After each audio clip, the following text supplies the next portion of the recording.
Hello everyone. जय सिया राम। तो कैसे हैं आप लोग?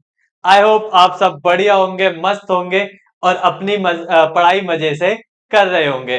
तो अगर आप अपनी पढ़ाई कंटिन्यू करे हुए हैं तो चलिए हम फिर से जुड़ चुके हैं एक बार आपके साथ एक और नई क्लास के लिए। आइए देखते हैं आज की क्लास में क्या होने वाला है। तो आज की इंटरेस्टिंग चीजें क्या होने वाली हैं, आज हम किन चीजों को पढ़ने वाले हैं। तो जो हमारे साथ पहले से लगातार जुड़े हुए हैं उन्हें पता होगा कि हमने आखिरी टाइम कहां छोड़ा था। ठीक है, तो आखिरी टाइम हम कहां पहुंच गए थे। तो चलो एक बार देख लेते हैं आखिर हम कहां पहुंच गए। तो हम डिस्कस कर रहे थे क्या, एक्सरसाइज 6.2। और एक्सरसाइज 6.2 के हम क्वेश्चन नंबर 6 तक बता चुके थे, यानी हम क्वेश्चन नंबर 6 तक डिस्कस कर चुके हैं। तो अगर हम क्वेश्चन नंबर 6 डिस्कस कर चुके हैं तो बारी है किसकी, क्वेश्चन नंबर 7 की। क्वेश्चन नंबर 7 क्या कहता है, show that y equals to log 1 plus x minus 2x upon 2 plus x is an increasing function of x throughout its domain। अब अगर आप इस वैल्यू को, इस क्वेश्चन को देखें, किसको, क्वेश्चन नंबर 7।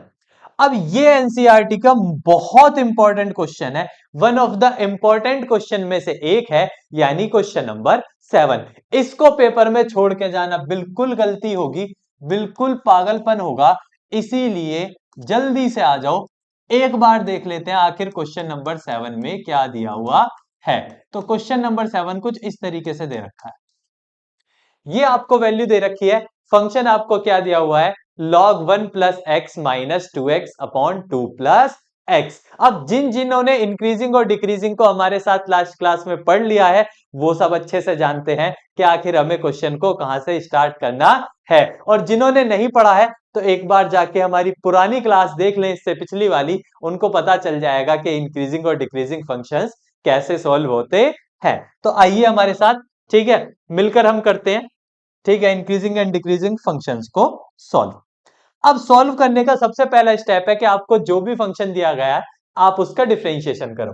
तो जैसे y दिया है तो इसका डिफरेंशिएशन क्या हो जाएगा, dy बाई dx। log का करेंगे तो ये 1 के अपॉन में आ जाएगा 1 प्लस एक्स, बिल्कुल, माइनस इसका करेंगे तो आप डिवाइड रूल अप्लाई करेंगे, 2 प्लस एक्स का होल स्क्वायर हो जाएगा, नीचे वाले का स्क्वायर, नीचे वाले को छोड़ दो, ऊपर वाले का डिफरेंशिएशन कर लो तो ऊपर वाले का क्या हो जाएगा 2, माइनस ऊपर वाले को छोड़ दो, नीचे वाले का डिफरेंशिएशन कर लो तो नीचे वाले का डिफरेंशिएशन क्या हो जाएगा 1।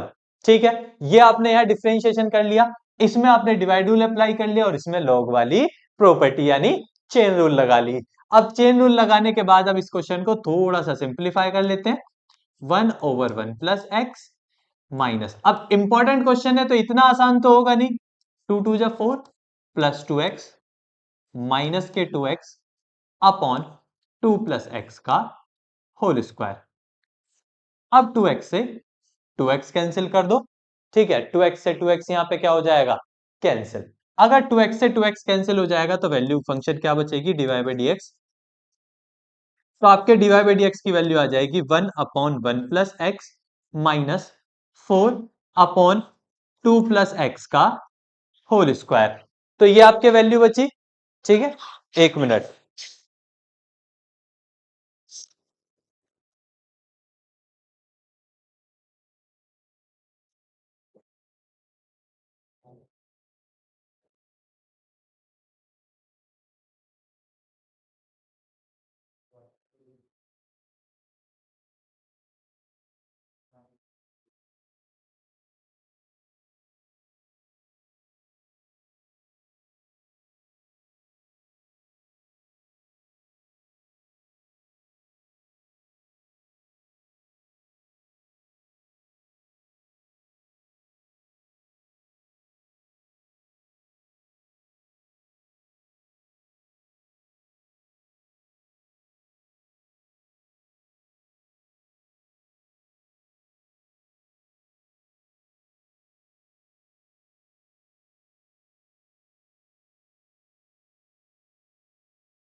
हाँ, तो अगर बात करें, ठीक है, तो डीवाई बाई डी एक्स की वैल्यू क्या आ गई?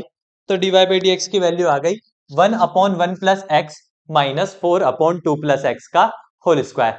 बीच में जाने के लिए माफी चाहेंगे, सॉरी। ठीक है, तो अब अगर बात करें, तो जिन्होंने हमारी क्लास देखी है वो लोग बिड़ू लोग हमने सब जानते हैं कि for increasing and decreasing functions,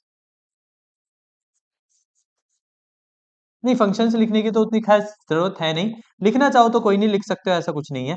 for increasing और decreasing put dy by D x, यानी अपने डिफरेंशिएशन को किसके बराबर रख लो?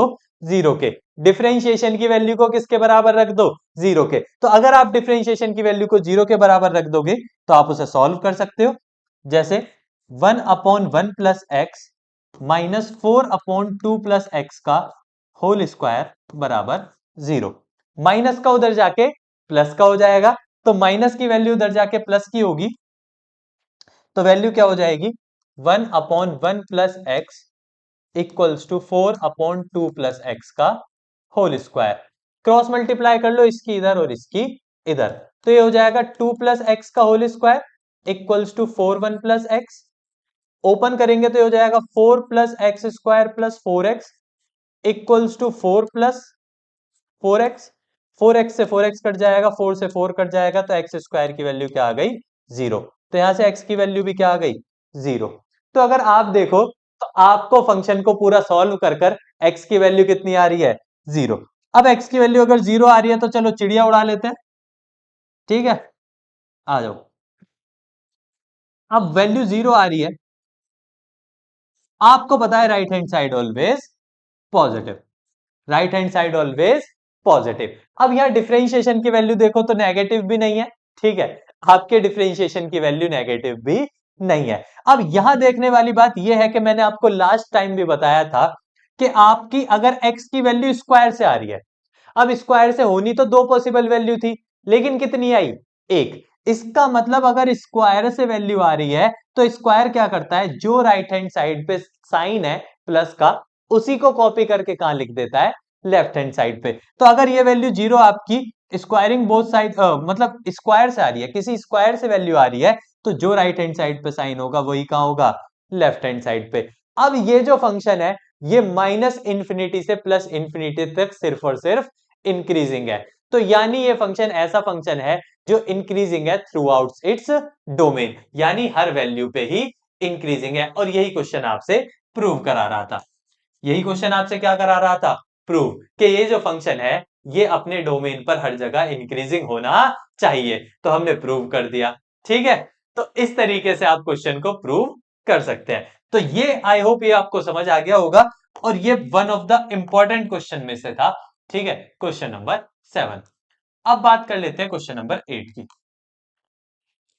चलो, अब देखते हैं जरा क्वेश्चन नंबर 8 में क्या दिया हुआ है। क्वेश्चन नंबर 8,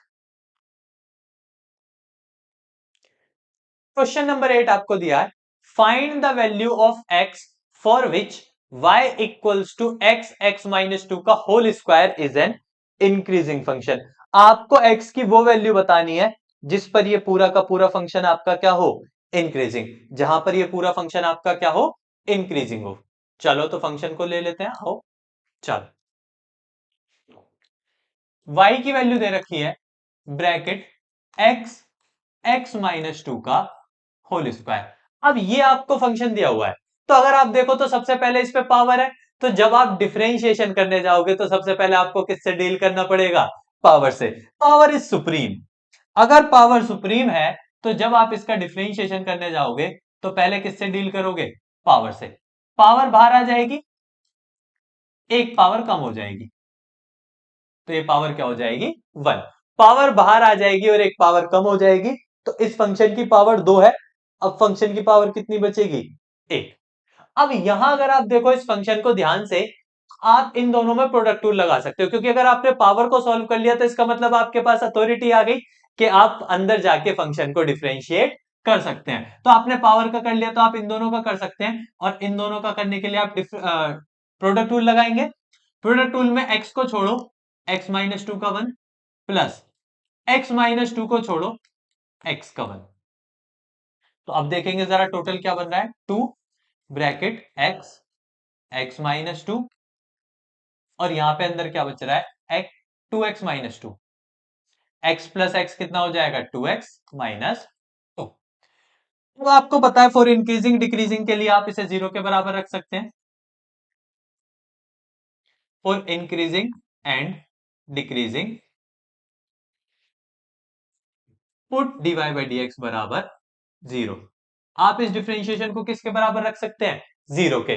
तो आप इस डिफरेंशिएशन को 0 के बराबर रख सकते हैं। तो अगर आप इस वैल्यू को 0 के बराबर रखते हैं, जो आपका डिफरेंशिएशन निकल के आया 2x, x minus 2, 2x minus 2 को 0 के बराबर रखेंगे, एक बार x की वैल्यू 0 हो जाएगी, ये सारे फैक्टर्स हैं।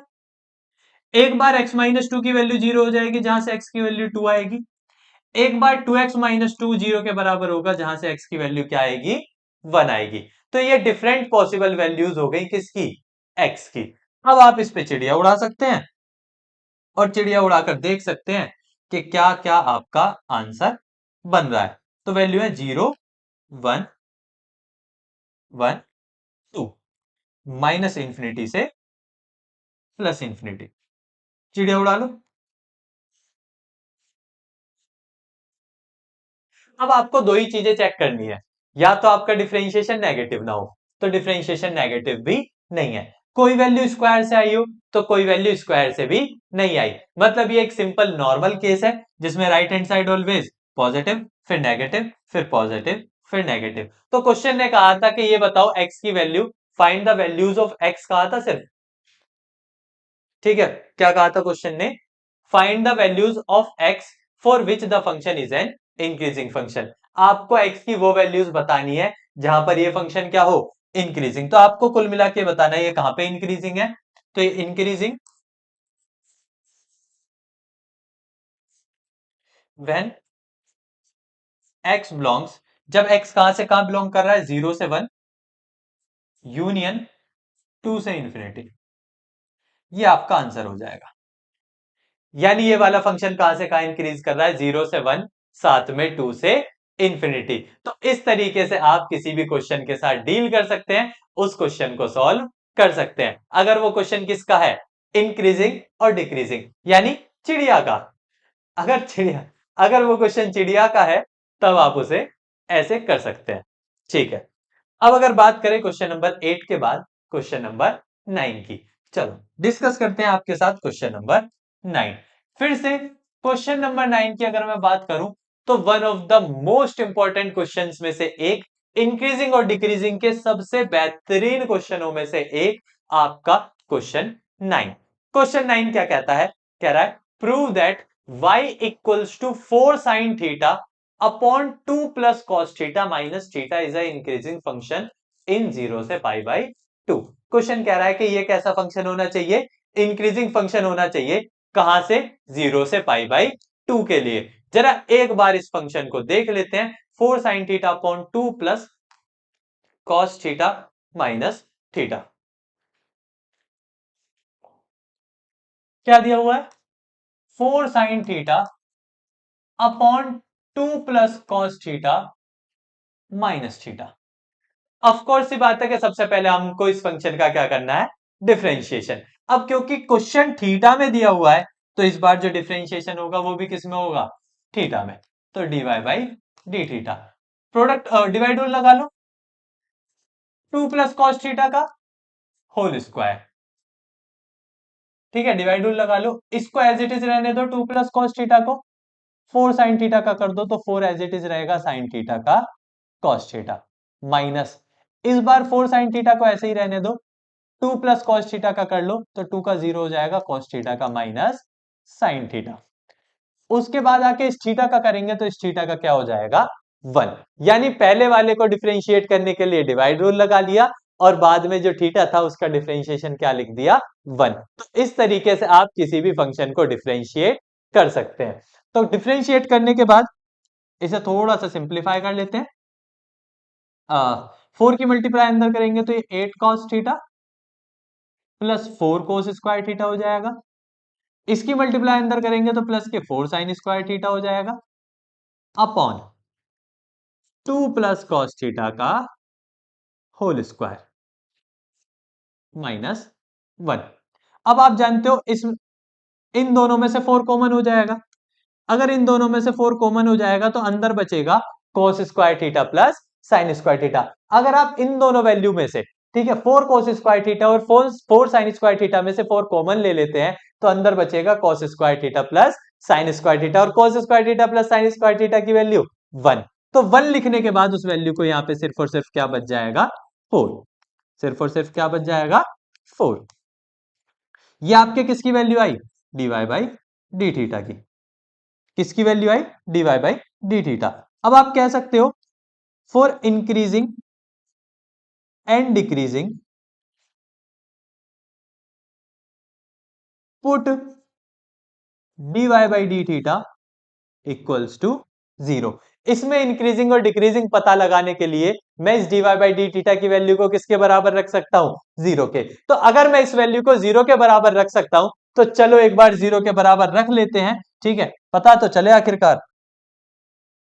तो क्या बन रहा था 8 cos theta plus 4 upon 2 plus cos theta का होल स्क्वायर माइनस 1 बराबर, माइनस का 1 उधर जाके प्लस का हो जाएगा तो ये हो जाएगा 8 cos theta plus 4 upon 2 plus cos theta का होल स्क्वायर इक्वल्स टू 1। अब ये डिवाइड से उधर मल्टीप्लाई में चला जाएगा तो वैल्यू हो जाएगी 8 cos theta plus 4 equals to 2 plus cos theta का होल स्क्वायर। डिफरेंशिएट कर लो, अगर आप डिफरेंशिएट करते हैं तो 8 cos थीटा प्लस 4, ओ डिफरेंशिएट कह रहा हूं एक्सपेंड कर लो, 4 plus cos square theta plus 4 cos theta, 4 से 4 कैंसिल आउट कर दो, ठीक है, बाकी दोनों वैल्यू को 8 cos थीटा को उठा के उधर ले जाओ तो ये हो जाएगा cos square theta minus 4 cos theta equals to 0। cos theta common कर लो तो ये हो जाएगा cos थीटा माइनस 4। कंपेयर करेंगे तो एक बार cos थीटा की वैल्यू 0 के बराबर और एक बार cos थीटा की वैल्यू 4 के बराबर, cos उधर चला जाएगा तो ये हो जाएगा cos इनवर्स 4। cos थीटा की वैल्यू 0 कब होती है पाई बाई 2 यानी 90 पर, पाई बाई 2 यानी 90 पर। तो कुछ इस तरीके से वैल्यू आई, ठीक है, एक वैल्यू आपकी पाई बाई 2 आ रही है और एक आपकी cos इनवर्स 4 आ रही है, चलिएगा।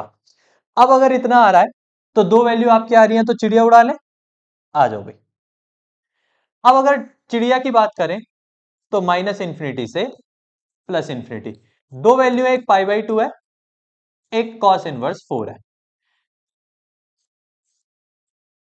Right hand side always positive negative positive. अब क्वेश्चन कह रहा था कि फंक्शन 0 से पाई बाई 2 तक क्या होना चाहिए इंक्रीजिंग, तो पाई बाई 2 से इधर कहीं ना कहीं 0 पड़ रही होगी, तो 0 से पाई बाई 2 तक फंक्शन इंक्रीजिंग है, तो आप कह सकते हैं हेंस प्रूव। हमने प्रूव कर दिया कि फंक्शन 0 से पाई बाई 2 तक क्या है इंक्रीजिंग है, ठीक है। इस तरीके से आप क्वेश्चन से डील कर सकते हैं। इस क्वेश्चन की सबसे खास बात है इसका सॉल्यूशन, वरना इस क्वेश्चन में इतनी ज्यादा कोई इंपॉर्टेंट बात नहीं है, बस इसका सॉल्व करने का जो तरीका है, इसे जैसे एक्सपेंड करना है, जैसे सिंप्लीफाई करना है, वो एक अच्छा तरीका दिया हुआ है, वो एक अच्छा दिया हुआ है, ठीक है, उस तरीके को थोड़ा सा अच्छा दिया हुआ है, बाकी इस क्वेश्चन में इतनी ज्यादा कोई चीज नहीं है। तो आई होप आपको क्वेश्चन नंबर 9 जो कि मोस्ट इंपॉर्टेंट क्वेश्चन है, ये भी आपको समझ आ गया होगा। अब मेरे प्यारो, अगर ये आपको समझ आ गया तो चलते हैं जरा नेक्स्ट क्वेश्चन की तरफ, देखते हैं आखिरकार नेक्स्ट क्वेश्चन में क्या दिया हुआ है। चलो अब देखते हैं, आ जाओ भाई हमरे प्यारो, आ जाओ। Prove that logarithmic function in is increasing on prove that logarithmic function is increasing on zero से इंफिनिटी। जीरो से इंफिनिटी तक के बीच लोगैरिथमिक फंक्शन जो है आपके, ये क्या होते हैं, इंक्रीजिंग होते हैं। कह रहा है इस बात को प्रूव करो, तो इस बात को चलो प्रूव करके दिखा देते हैं। ठीक है, हालांकि ये क्वेश्चन आपको करो ना करो उतना ज्यादा फर्क नहीं पड़ता।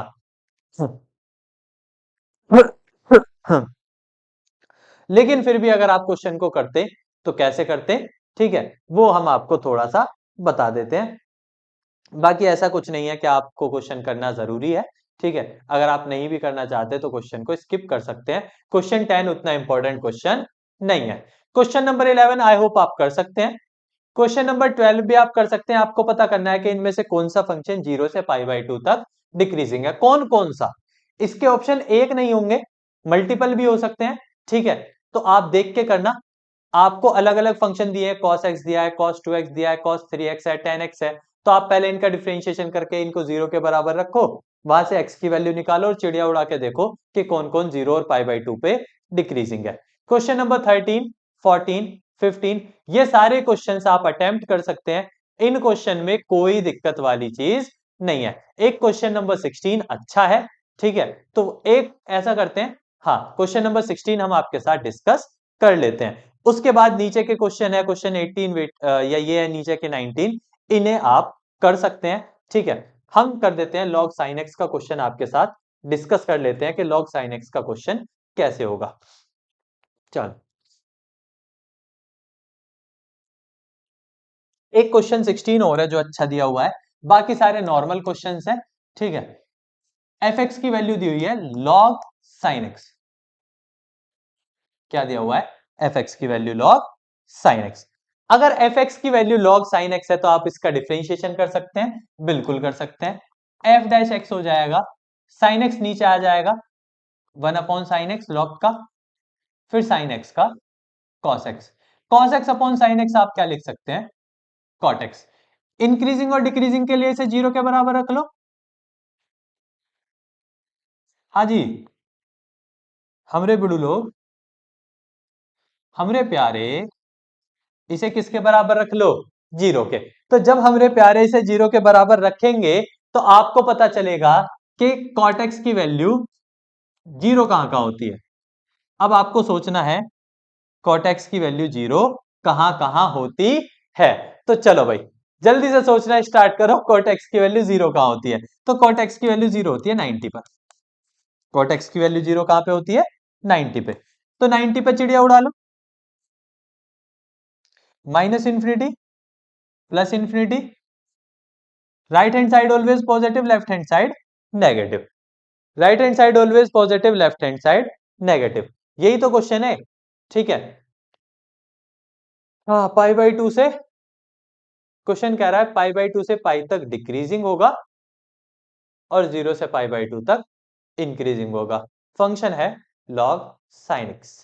तो sin x का 1/sin x, sin x का cos x हो गया, cos upon sin cot x हो गया। cot x की वैल्यू 0 मांगी है हमसे, cot x की वैल्यू 0 π/2 पर होती है। ठीक है, इतना भी ठीक है, आपने डिफरेंशिएशन को 0 के बराबर रखा और इस तरीके से आप क्वेश्चन को कर सकते हैं, अटेम्प्ट कर सकते हैं कि ये इधर इंक्रीजिंग हुआ और इधर डिक्रीजिंग। तो आपसे अगर क्वेश्चन में पूछा जाए कहां इंक्रीजिंग है और कहां डिक्रीजिंग, तो आप उस क्वेश्चन को बता सकते हैं। ठीक है, हाँ हालांकि इसमें एक चीज का ध्यान रखना। ठीक है, इसमें साइन चेंज हो सकते हैं वैसे तो, क्योंकि अगर ये क्वाड्रेंट के हिसाब से दिया जाए, ठीक है, देखे जाए तो इसमें साइन चेंज हो सकते हैं। चलो, x की वैल्यू आपकी π/2 आई, उस पे आपने चिड़िया उड़ाई और यही आपका क्या हो जाएगा, आंसर।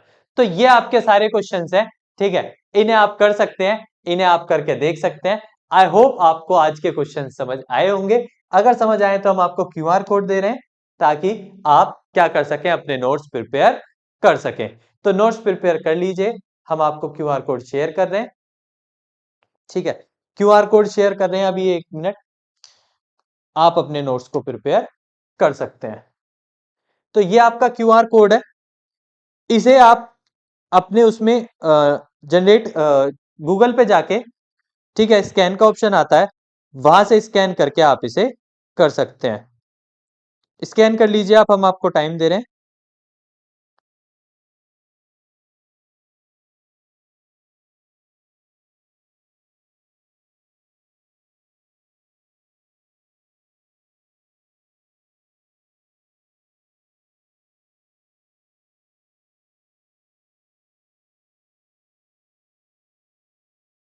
ठीक है, आप इसे स्कैन कर लीजिए आराम से।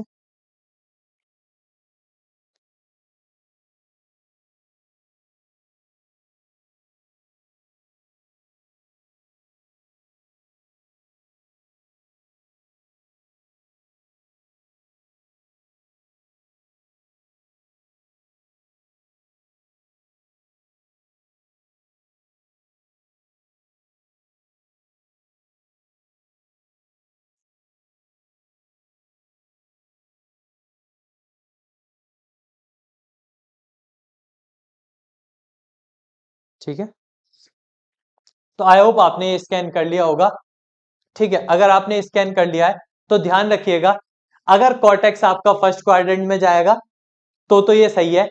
लेकिन अगर आपकी, हाँ, इस बात को भी ध्यान रखिएगा कि अगर आपका कॉर्टेक्स सेकंड क्वाड्रेंट में है, cortex lies in second quadrant, अगर आपका कॉर्टेक्स सेकंड क्वाड्रेंट में जाता है तब जो आपका ये वाला ग्राफ है, ये वाला चेंज होके कुछ ऐसा हो जाएगा, साइन चेंज हो जाएंगे, क्योंकि कॉर्टेक्स जो है सेकंड क्वाड्रेंट में नेगेटिव होता है।